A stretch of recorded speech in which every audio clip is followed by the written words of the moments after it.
Bismillah. Assalamualaikum warahmatullahi wabarakatuh. Alhamdulillahi wa kafa. Wassalatu wassalamu ala nabiyil mustafa wa ala alihi wa sahbihi alisidki wal wafa. Wa kafa billahi syahida. Asyhadu an la ilaha illallah wahdahu la syarika lah. Wa asyhadu anna Muhammadan abduhu wa rasuluh. Qala Allah Ta'ala, a'udzu billahi minasyaitonir rajim. Ya ayyuhalladzina amanu taqullaha haqqa tuqatih wa la tamutunna illa wa antum muslimun. Wa qala Nabiyyu sallallahu alaihi wasallam, ittaqillaha haitsu ma kun wa atbi'is sayyi'atal hasanata tamhuha wa khaliqin nasa bi khuluqin hasanin. Amma ba'd. Rabbi shrah li sadri wa yassir li amri wa hlul 'uqdatam min lisani yafqahu qawli. Bapak Ibu, adik-adik jamaah sholat maghrib Masjid Cokro Aminoto yang semoga Allah berkahi, semoga Allah rahmati. Pertama, kita bersyukur kepada Allah Subhanahu wa Ta'ala di malam hari ini.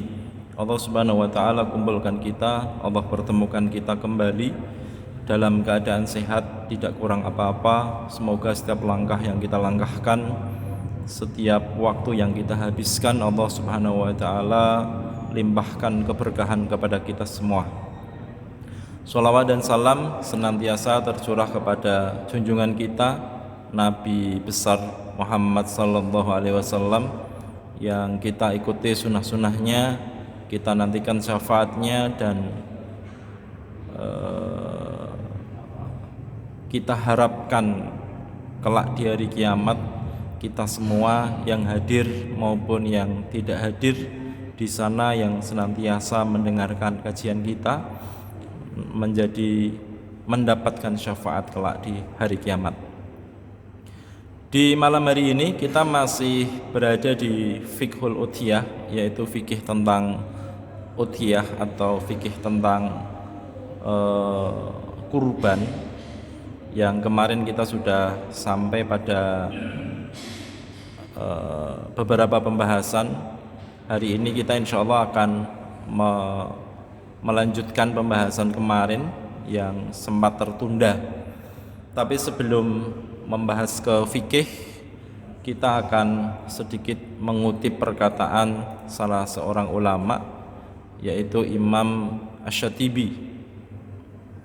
Beliau mengatakan di dalam kitab Al-I'tisam, Imam Asy-Syatibi menyebutkan min alamatis sa'adati alal abdi, dari tanda-tandanya kebahagiaan atas seorang hamba. Di sini disebutkan ada 7.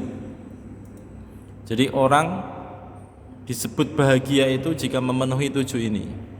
Yang pertama adalah taisirut ta'ati alaih. Yang pertama dari tanda-tandanya orang bahagia itu adalah, yang pertama, dimudahkan untuk menaati Allah Subhanahu wa Ta'ala. Maknanya bahwa kita dalam berbuat kebaikan itu gampang, dalam menemukan kebaikan itu gampang. Artinya jika ada peluang kebaikan, di situ kita mudah untuk tanggap, ya. Ini poin yang pertama. Jadi mudah di dalam menaati Allah Subhanahu wa Ta'ala. Yang kedua adalah wa muwafaqatus sunnati fi af'alihi.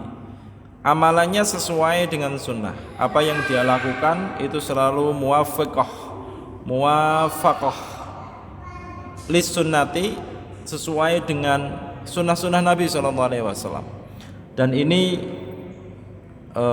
jika dihadapkan dengan kondisi sosial kita, bisa jadi agak berat, ya, dihadapkan dengan realitas sosial kehidupan di sekitar kita. Jadi ciri yang kedua orang yang bahagia itu adalah setiap pekerjaan dan amalannya itu sesuai dengan petunjuk Nabi SAW. Yang ketiga, ciri yang ketiga orang bahagia adalah suhbatuhu li ahli salah, berkawan dengan orang-orang solih. Ya, salah satu tanda orang bahagia itu, Pak, temannya itu teman yang sholih, ya, teman yang senantiasa memberikan kebaikan, nasihat, ya, senantiasa mendoakan kita, senantiasa memberikan peluang kebaikan kepada kita semuanya. Yang keempat adalah wa husnu akhlaqihi ma ikhwanihi. Akhlaknya baik kepada orang lain, ya, kepada saudara-saudara yang lain akhlaknya baik. Dia bukan orang yang disebutkan di dalam hadis arba'in nomor 35. Bukan orang yang hasad, bukan orang pembenci, bukan orang yang sombong, bukan orang yang tidak peduli dengan saudara-saudara yang lain yang membutuhkan bantuannya. Ya, dia punya akhlak yang baik dengan saudara-saudaranya. Yang kelima, wa badlu ma'rufihi lil khalq. Menebar kebaikan untuk orang lain, senantiasa memberikan manfaat, Pak. Khairun nasi anfa'uhum linnas, kata Rasulullah dalam sebuah hadis itu, sebaik-baik manusia, sebaik-baik kalian para manusia itu adalah yang bermanfaat untuk orang lain. Sebaik-baik kalian adalah yang bermanfaat untuk orang lain. Jadi memberi manfaat itu adalah satu kebahagiaan tersendiri di dalam hati kita. Kemudian yang selanjutnya wahtimamuhu lil muslimin, mementingkan atau memperhatikan, ya, keadaan umat Islam, ya, peduli dengan saudara-saudara kita kaum muslimin, baik yang ada di sekitar maupun yang ada di luar sana. Kemudian yang terakhir adalah wa muru'atuhu li awqatihi, menjaga waktu. Jadi waktunya tidak dibiarkan begitu saja hilang, Pak. Ini ada 7, ya, kata Imam Asy-Syatibi di dalam Al-I'tisam, dari tandanya bahagia seseorang itu ada 7. Salah satunya adalah diberikan kemudahan untuk taat kepada Allah, amalannya selalu dengan sesuai sunnah, temannya adalah teman yang sholih dan muslih, yang berikutnya adalah akhlaknya baik kepada siapapun, menebar kebaikan untuk orang lain, mementingkan keadaan umat Islam daripada dirinya sendiri, menjaga waktunya. Ini tanda daripada kebahagiaan seseorang. Kemarin kita sudah sampai pada beberapa poin di sini, tapi tidak mungkin kita akan membahas semua secara runtut. Saya berikan kesempatan kepada Bapak Ibu hadirin, permasalahan-permasalahan yang ada, ya, silahkan jenengan saya beri kesempatan untuk memilih nomor berapa, dan milihnya gratis, Pak, ya, mau nomor berapa yang sekiranya di lingkungan kita, lingkungan sosial kita ada masalah di situ. Kalau tidak ada yang milih, kita tutup, Pak. Nomor berapa? 11. Nomor 11 tentang arisan kurban. Ya, ini sering ditanyakan, ya. Arisan kurban itu boleh apa enggak? Yang pertama, Allah sebutkan di dalam Quran surat Al-Hajj 36. A'udzu billahi minasyaitonir rajim. Wal budna ja'alnaha lakum min sya'airillahi lakum fiha khair. Dan telah kami jadikan untuk kamu unta-unta itu sebahagiaan dari syiar Allah. Lakum fiha khairun. Kamu memperoleh kebaikan yang banyak padanya. Ini Quran surat Al-Hajj ayat 36. Nanti poinnya ada di dalam lakum fiha khairun. Maka arisan ini harus kita tahu dulu bahwa hakikat daripada arisan adalah hutang piutang. Ya, arisan itu adalah utang piutang, Pak. Ya, jadi utang piutang. Utang piutang itu akadnya berarti hutang, ya. Akadnya hutang, bergantian atau bergiliran. Maka Ibnu Katsir ketika menafsirkan ayat di atas surat Al-Hajj 36, beliau mengutip perkataan salah seorang ulama, waqala Sufyan As-Tsauri. Sufyan As-Tsauri berkata, karena Abu Hazim yastadinu wa yasukul budna. Dulu adalah Abu Hazim itu ngutang ya untuk membeli unta. Ya.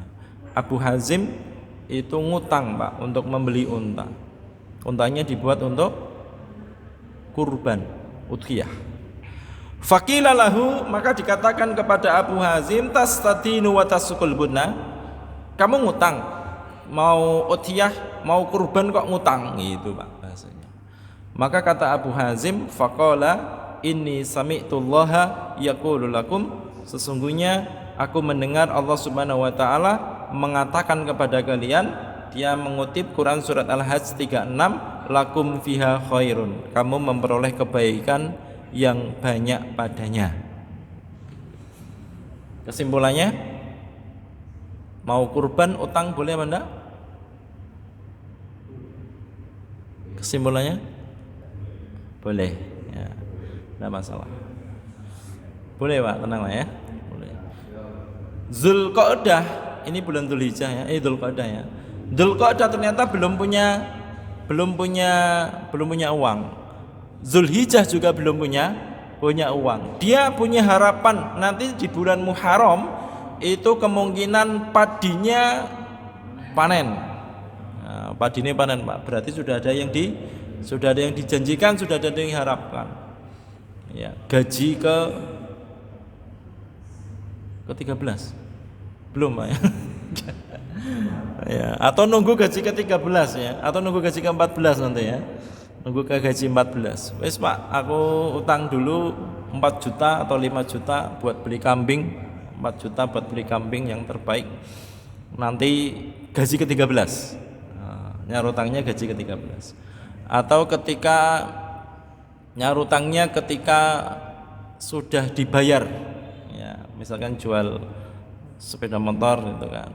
Nah, jual sepeda motor nanti akan dibayar di bulan Muharram misalkan. Di bulan Muharram ini sudah ada janjian Pak, kita mau jual beli sepeda motor. Nah, nanti uangnya digunakan untuk nyarutang gitu. Boleh ya, enggak masalah. Ya.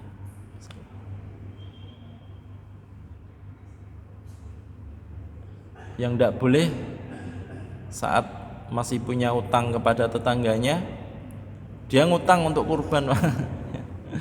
Dia ngutang untuk kurban, punya utang 3 juta, kemudian ikut kurban 3 juta, yang nyembelih tetangganya, kebetulan jadi jagal. Itu Pak ya, ini kaitan dengan utang. Silakan, satu orang satu, ini kan ada beberapa orang, cukup nanti 19. Nomor J. Kalau kita di negara Indonesia menggunakan sapi dengan 7 orang atau berapa orang? 7 orang. Dulu disyaratkan korban sebaiknya dengan domba atau sapi. Dan untuk saat semacam ini berombongan itu gimana maksudnya? Itu maksudnya urunan atau domba gitu Pak? Satu sapi untuk 7 orang. Satu sapi untuk 7 orang. Terus? Kalau kita lihat sejarah domba itu kan satu dulu menyembelih, ketika menyembelih menyembelihkan Ismail diganti dengan satu domba. Iya. Kaitannya dengan yang semacam itu bagaimana? Oh, udah jadi masalah. Karena memang Nabi SAW menyebutkan sapi unta untuk 10 orang, sapi untuk 7 orang, kambing untuk 1 orang, tidak masalah. Ya, itu syariatnya Nabi Ibrahim dulu ya, yang kemudian masih kita jalankan di dalam syariatnya Nabi Muhammad SAW. Tidak jadi masalah Pak. Tidak jadi masalah. Mana yang didahulukan antara membayar hutang dan korban? Tergantung Pak. Tergantung. Maksudnya tergantung itu hari ini hampir semua orang itu mesti punya kaitan dengan hutang. Ya, hampir semuanya berkaitan dengan hutang Pak. Ada yang hutang jangka panjang, ada yang hutang jangka pendek, ya, jangka pendek. Kalau kemudian kok hutangnya itu kok membutuhkan segera, ya artinya sudah mau jatuh tempo, Pak, ya, dan dia sudah ada, maka segera hutangnya lebih didahulukan dibandingkan dengan udhiyahnya. Itu, Pak, ya. Tergantung kondisi masing-masing. Ya. Kalau kita masih punya kaitan dengan utang, misalkan dengan bank, ya, yang kemudian itu jangka waktunya panjang banget, ya. Kalau jangka waktunya 40 tahun kan berarti nggak kurban, Pak. Kalau utang nggak boleh, Pak. Ya, nggak kurban. Padahal kehidupan sehari-hari kadang masih bisa untuk mampu untuk udhiyah. Wallahu a'lam bishawab. Silakan, nomor berapa? Ya.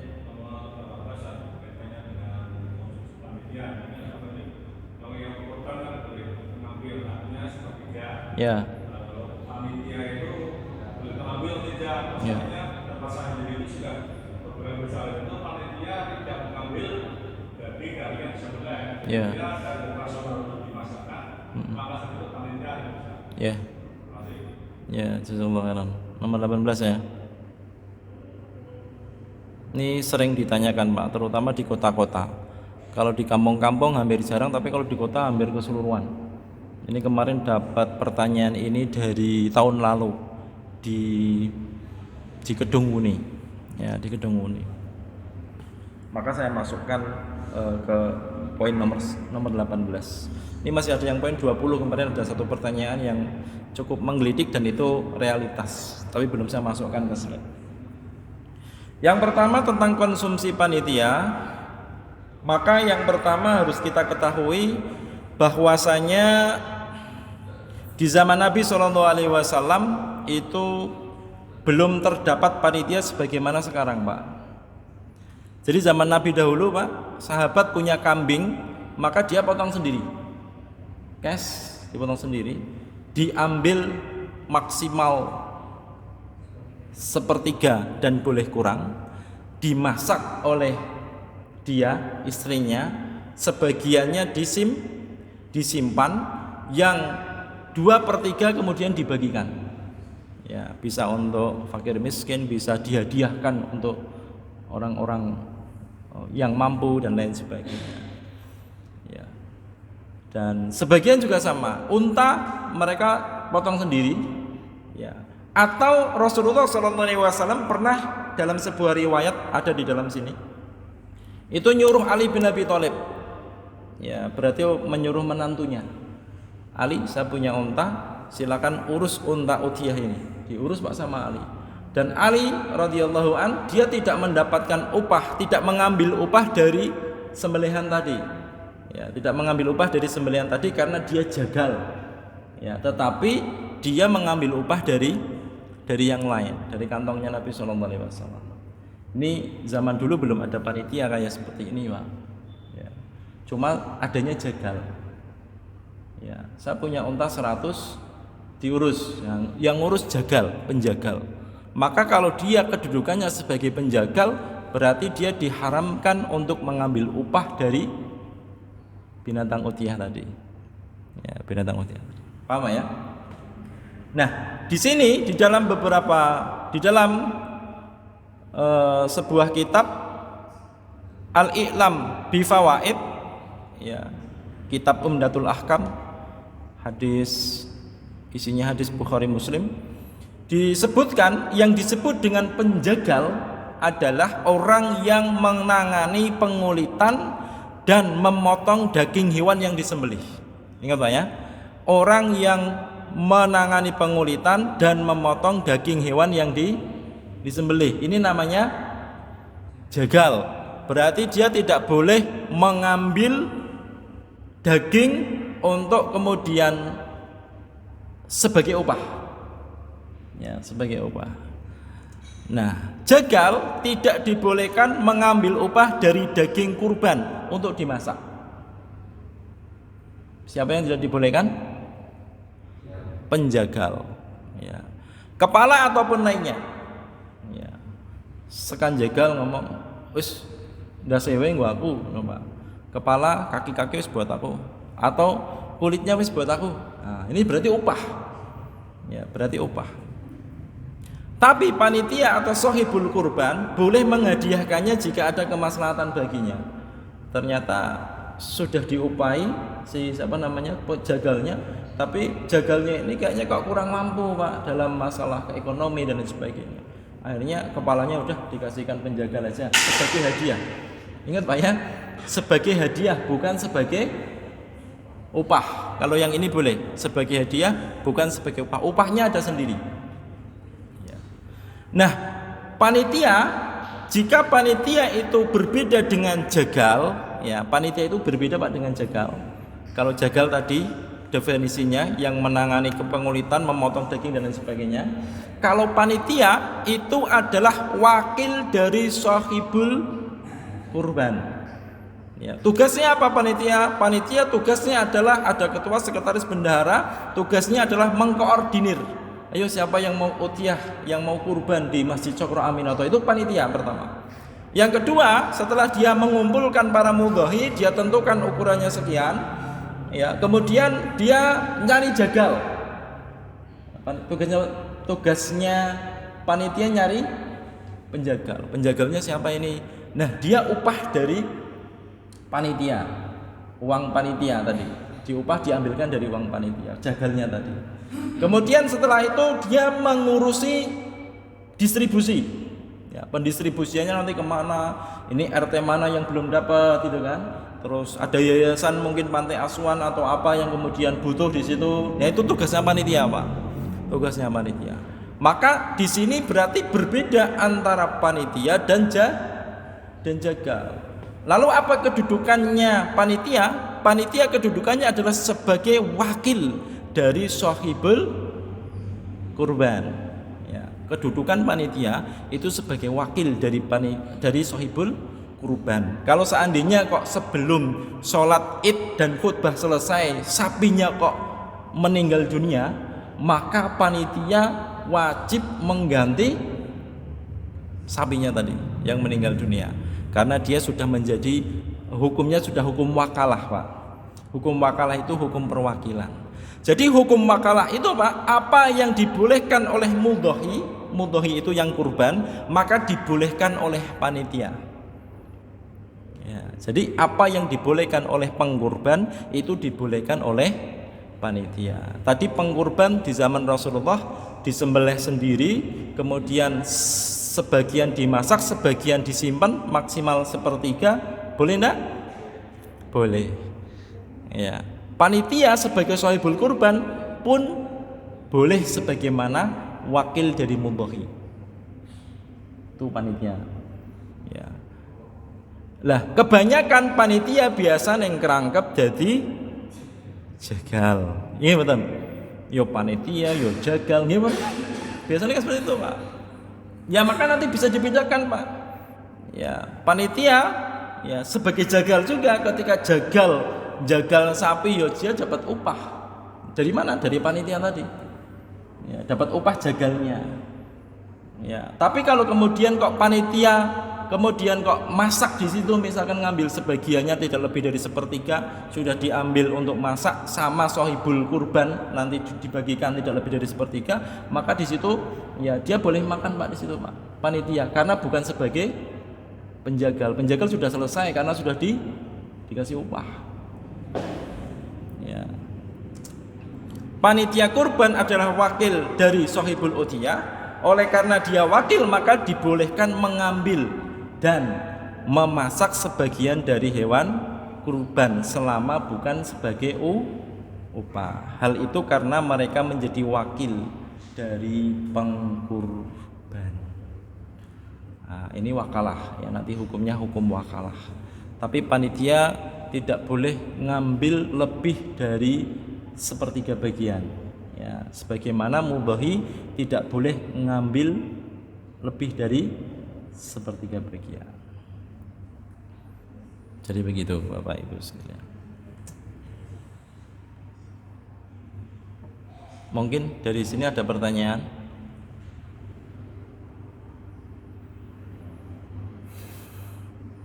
Jadi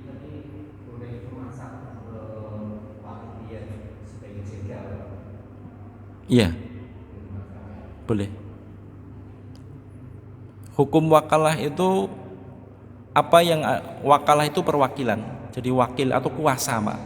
Biasanya kalau kita mau ngambil uang di BRI, BCA atau di mana bank syariah, itu biasanya kan ada surat kuasa.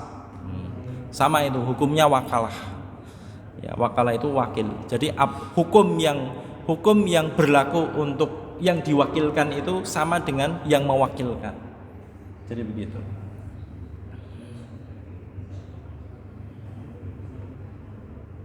Paham ya ini ya? Bisa dipahami ya? Next. Itu Pak ya.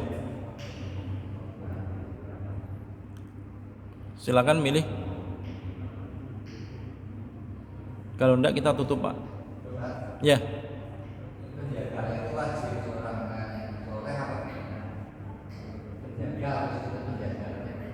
Penjagal itu wajib soleh atau boleh solehah itu Pak? Iya. Wajib soleh apa solehah itu? Wajib orang soleh atau? Oh biasa. Bedanya orang soleh dengan orang biasa oh. Ya. Saran saya, ini bukan boleh atau tidak boleh ya, tapi saran saya yang nyembelih itu kalau bisa yang solih Pak, yang solih. Kita kan lebih nyaman ya kalau yang nyembelih itu yang orang-orang solih kan. Bismillah dulu itu kan, Bismillah. Fa idza qatalta fa ahsinul qitlah. Paling tidak dia tahu dalil itu gitu loh. Ya, jika kamu nyembelih maka sembelihlah dengan cara yang baik. Di beberapa tempat itu kadang ada sapi 2 atau sapi berapa banyak begitu, dia nyembelih motong sapi Pak, tapi sapi-sapi yang lain itu dibiarkan melihat, ya dibiarkan melihat prosesnya tadi. Ini sudah tidak sesuai dengan adab penyembelihan. Ya, salah satu adabnya itu kan menutupi sapi-sapi yang lain jangan sampai melihat ketika temannya itu dieksekusi gitu kan. Ya. Tapi kadang orang berpikiran meremehkan perasaan sapi Pak. Jadi sapi kok ndek perasaan sih ya. Padahal kan lihat itu sapi kadang nangis juga Pak ya. Nangis ngamuk, kadang stres dulu Pak. Lihat temannya dibanting gitu kan stres itu Pak. Ya, maka kata Rasulullah, fa idza qataltum fa ahsinul qitlah. Jika kamu menyembelih, maka sembelihlah dengan sebaik-baik penyembelihan. Pisaunya didasah yang tajam. Ya. Kalau tidak punya pisau tajam, digosok-gosok diasah juga masih belum keras, beli yang agak mahal, yang harganya 1.500.000 itu kan langsung Pak keras gitu. Jadi begitu Pak. Nomor 17 yang akikoh ya. Siapa yang di sini belum di akikoh dulu? Sudah semua ya. Iya.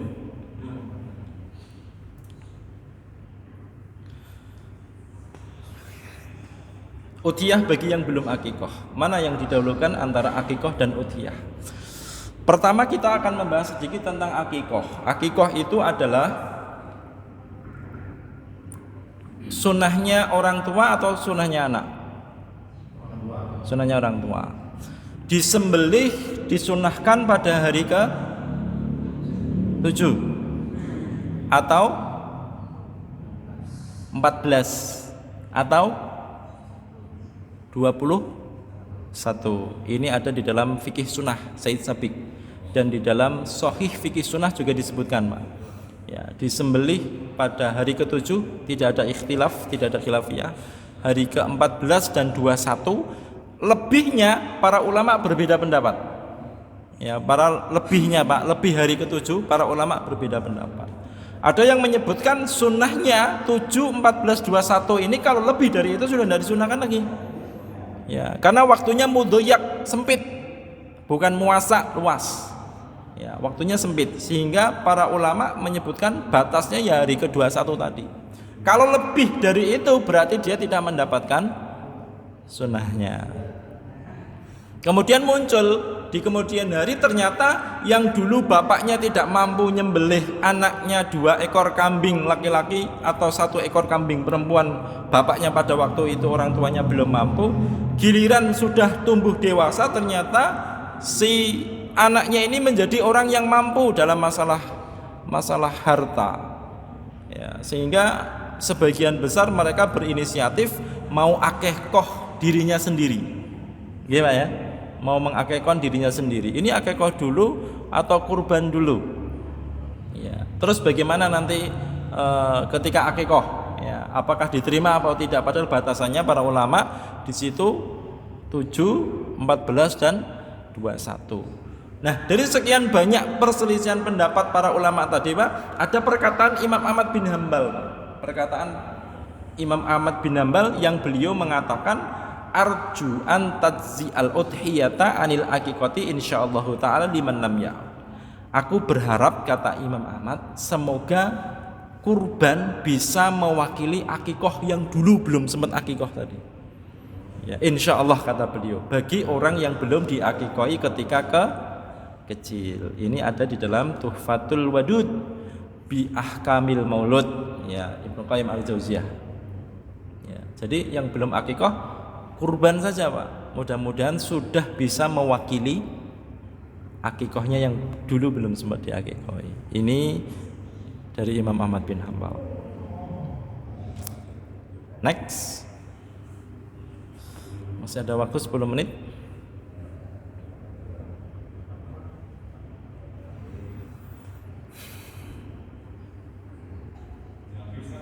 Hah?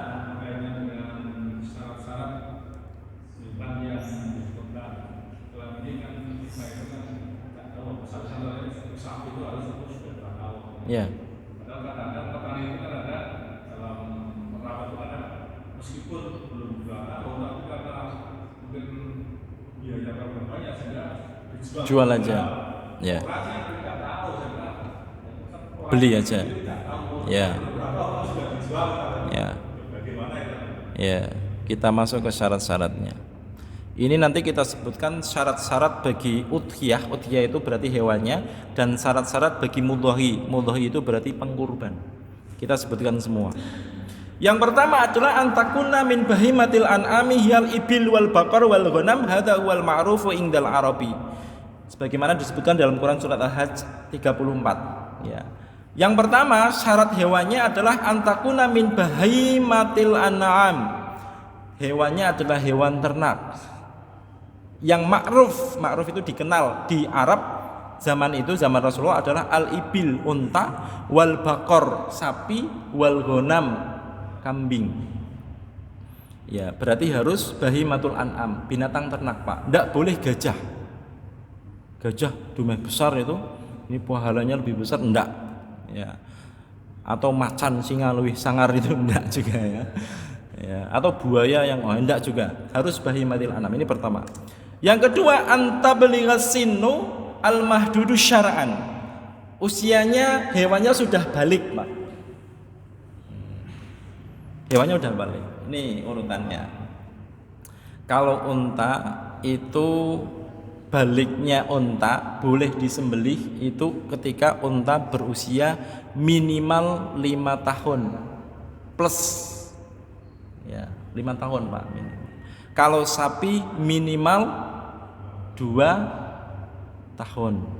Kalau kambing Jawa itu warna hitam minimal 1 tahun. Kalau domba yang gembel itu biasanya ya 6 bulan. Ini yang kedua, syarat kedua. Berarti harus sudah berusia, kalau sapi minimal 2 tahun. Ya, 2 tahun udah besar itu, Pak. Udah lumayan. Kenapa? Kerbau itu hukumnya nanti sama sapi, Pak. Hukumnya sama sapi. Bareng sama sapi. Mirip ya. Kalau anak kecil disebut mumayyiz itu, Pak, ya. Kalau dalam ilmu usulul hadis itu anak kecil disebut mumayyiz itu artinya beda, bisa membedakan baik dan buruk. Itu salah satunya bisa membedakan sapi dan kerbau. Kalau anak jenengan tumbuh dewasa usia 5-6 tahun sudah bisa membedakan mana sapi mana kerbau, berarti dia sudah memayis, Pak. Ya, sudah bisa membedakan antara sapi dan kerbau. Yang ketiga, antakuna khaliyatan minal uyubi al-mani'ah. Yang ketiga adalah terlepas dari uyub. Uyub itu jamak dari aib, aibun, aib. Uyubul mani'ah yang dilarang oleh syariat. Ya. Seperti misalkan buta, ya, atau matanya buta sebelah itu, Pak. Ya, itu tidak boleh. Atau al-marid al-bayyin. Ya, al-marid al-bayyin itu ya cacat fisik itu semuanya ya, cacat fisik tidak diperbolehkan. Al-maridu al-bayyinu itu maksudnya adalah sakit, Pak, sapinya sakit, itu tidak boleh. Ya, lagi mau digiring ternyata batuk-batuk sapinya, Pak. Ya, habis itu mencret, ya tidak boleh. Ya, sedang sakit sapinya, kelihatan sapi sakit itu, Pak, tidak boleh digunakan untuk. Atau pincang, kakinya pincang yang betul-betul pincang itu, ya, maka ini tidak boleh. Atau putus ininya, tugel, sungune tugel, Pak, pecah, remuk misalkan. Biasanya maka para penjagal hati-hati itu ketika ngerobohi sapi, jangan sampai sungunya kena ini, kena apa namanya? Kena cor-coran itu, Pak, biasanya, Pak. Saya beberapa kali, sekali nih dulu seumur hidup ada orang ngerobohi sapi, jatuhnya pas di cor-coran, bawahnya cor-coran. Jadi sungunya potes. Ya, gitu. Ini yang ketiga.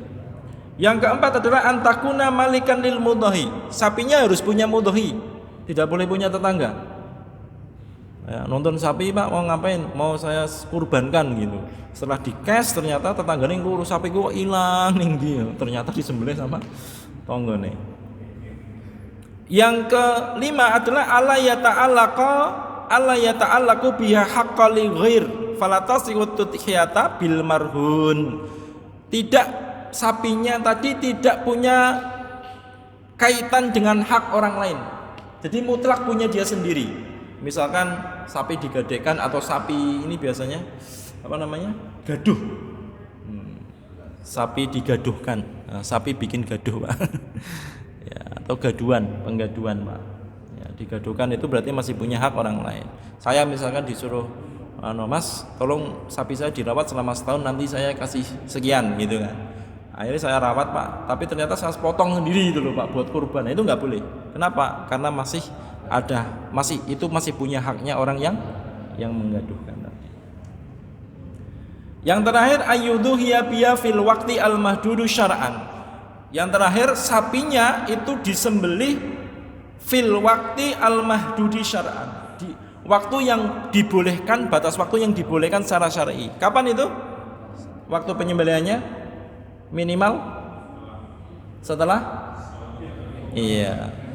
khutbah selesai. Kalau khutbah belum selesai tidak boleh ya langsung disembelih. Karena apa? Karena antara sholat dan khutbah ini adalah satu rangkaian yang tidak boleh dipisahkan.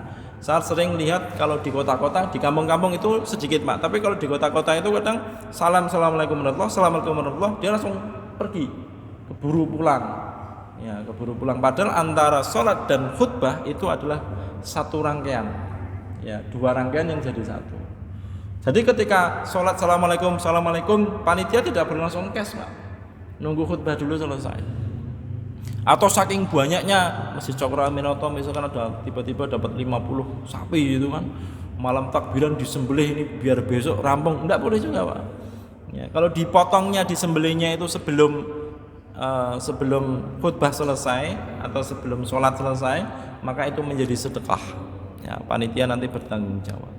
Ini 1, 2, 3, 4, 5, 6 ini adalah syarat untuk hewan kurbannya. Syurutul mudhahi ghairul hajj. Adapun syarat mudhahi atau pengkurban yang selain daripada haji adalah yang pertama Islam, muslim dulu, Pak. Dia harus seorang Islam muslim. Yang kedua balik, dia sudah balik. Makanya kalau Bapak Ibu hadirin mau utia sapi misalkan atas namanya satu orang saja. Tidak usah atas nama dia, istrinya, anaknya, berapa anaknya 5 misalkan disebut semua sampai tidak perlu, cukup bapaknya saja atas nama bapak, nanti anaknya, ibunya, bapaknya ke atas yang sudah meninggal dapat pahala udhiyah. Ya, jadi tidak perlu menyebutkan semua nama. Ya, cukup bapaknya saja. Yang ketiga adalah al-muqaddiratu al-maliyatu. Yang ketiga adalah mampu secara harta. Yang tidak mampu tidak disunahkan. Ya. Yang keempat adalah al-hur. Hur itu merdeka, bukan budak. Yang terakhir adalah al-aqil, berakal. Orang gila tidak boleh kurban. Ya, kalau ada orang gila kurban, bisa jadi itu sapi tetangganya. Ya, sapinya tetangga dituntun, Pak. Ya. Islam balik, muqaddirah, mampu, merdeka, bukan budak, dan berakal.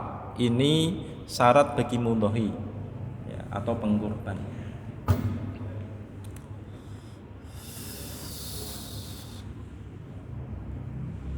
Next. Kurang berapa menit, Pak? 5 menit lagi. Masih ada waktu 5 menit, silakan. Ibu-ibu kalau mau memilih silakan. Sebutkan nomor aja kan nanti keluar. Yang penting 1 sampai 19. Ya. Mulai diperbolehkannya sapi sama unta itu di saat zaman Nabi siapa? Kan contohnya Nabi. Satu korban kan Nabi. Iya. Zaman Nabi Ibrahim. Iya. Nah, itu mulai diperbolehkannya sapi sama unta itu apa zaman Nabi Ibrahim juga apa zamannya? Zaman Nabi Muhammad SAW. Zaman Nabi SAW. Ya. Ya, terakhir, Pak.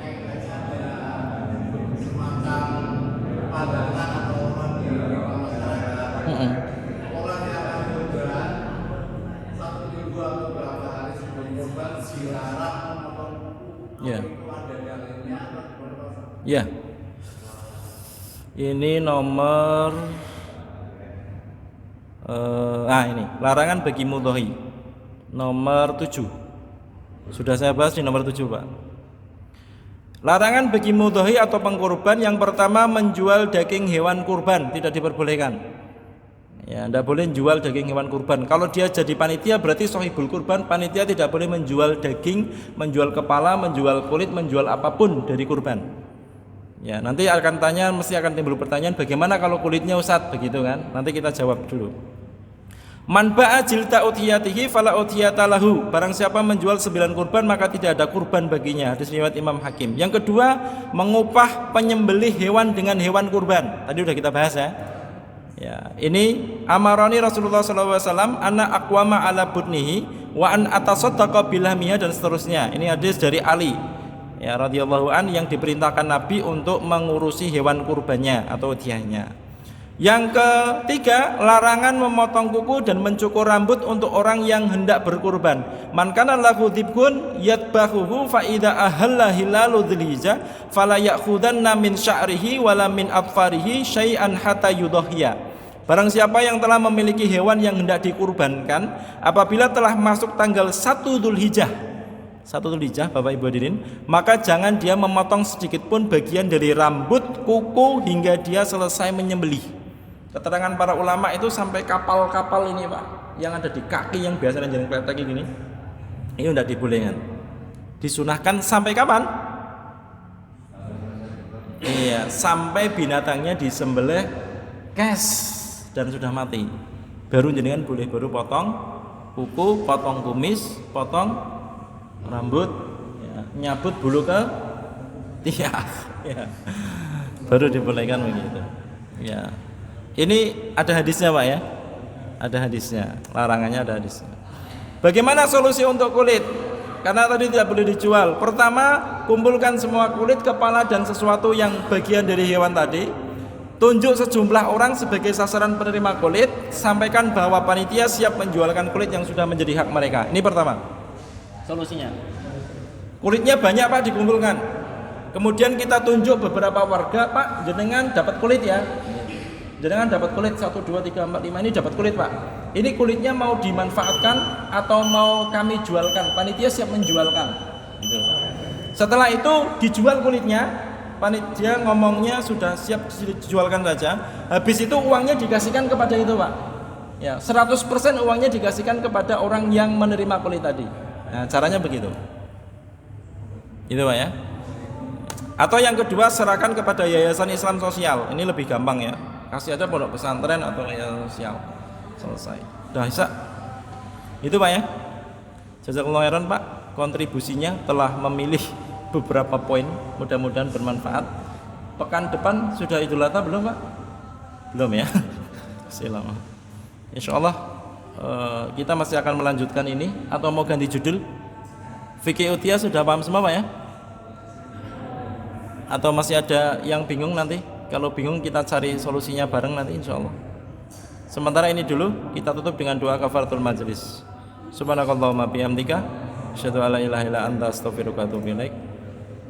Wallahu a'lam bishawab. Aku qouli hadza wa astaghfirullahi wa lakum. Assalamualaikum warahmatullahi wabarakatuh.